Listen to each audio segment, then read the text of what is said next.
Arun has been on this journey. He's in search of happiness. This is something that's been going on for decades. That's a very good This question. is a lovely question. You see, what he's saying is this. I'm just rephrasing his question. I hope he doesn't mind. What he's saying is, if everything is actually everything around you is just manifestation of the spirit, underpinning everything is actually the spirit. So even what appears as a mundane activity like chasing after material object, it should be spirit. So why are you making a big fuss? Don't be materialistic, be spiritual. Everything is spirit, so is matter. And material objectives are also spirit, isn't it? Manifestation.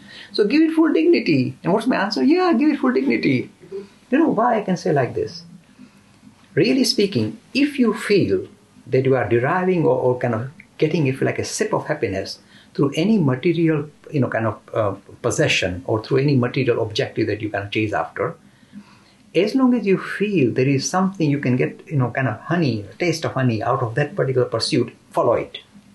That's the teaching. Because I said underpinning is spirit. The only thing is, there are certain aspects, certain things that we chase after, which can be more helpful to discovering the spirit. And there are some that will in a way obstruct you from seeing the spirit. So they feel like there is a hierarchy. Let me give an example. Any pursuits that I take on, which allows me to get a deeper glimpse about the underpinning to this reality as a spirit, I say, oh, good, tick. Anything that will obscure, if you like, my vision about the underpinning to this reality as a spirit, I say, it is spirit and yet it is not that helpful. So the distinction is really, there is a hierarchy. There are certain activities which will allow you to relate to the spirit.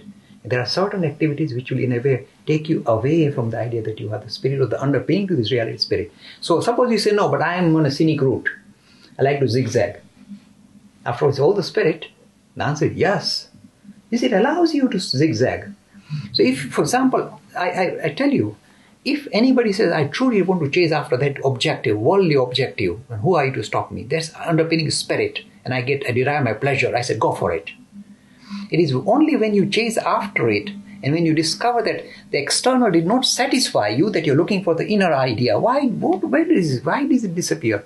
So you have to follow through with your own aspirations. And then as you mature in the process, you will discover that some are more helpful, some objectives are less helpful. And who will decide? Not me standing from the sideline, oh yes, good, bad. You will decide. I believe that. Because none of us are going to do this spiritual journey in a straightforward manner.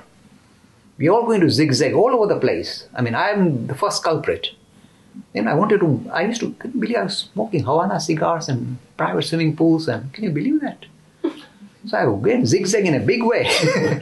And I don't feel that, it was a mistake. At that stage, it appeared to me, this was my domain, and this is where I was deriving pleasure from. So I had to pursue that.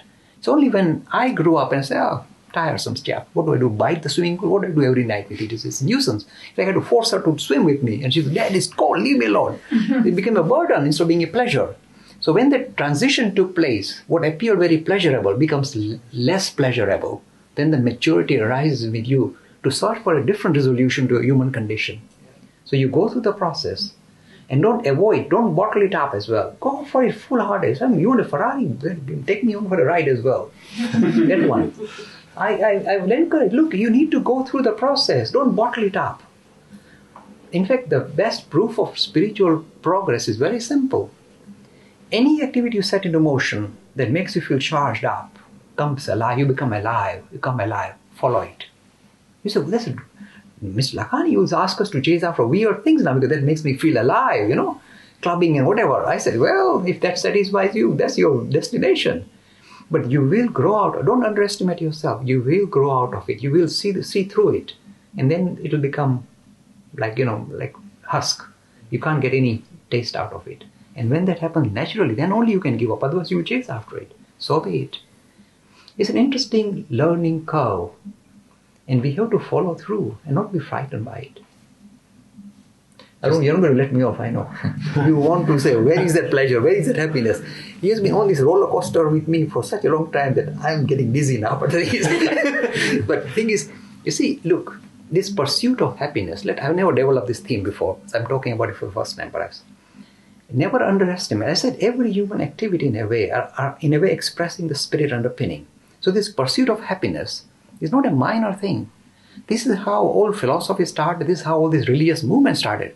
They were looking for happiness that was kind of long-standing, will be kind of last for a long period, not temporary kind of little whims, but it will be long, it will continue and continue to make me feel that I'm living.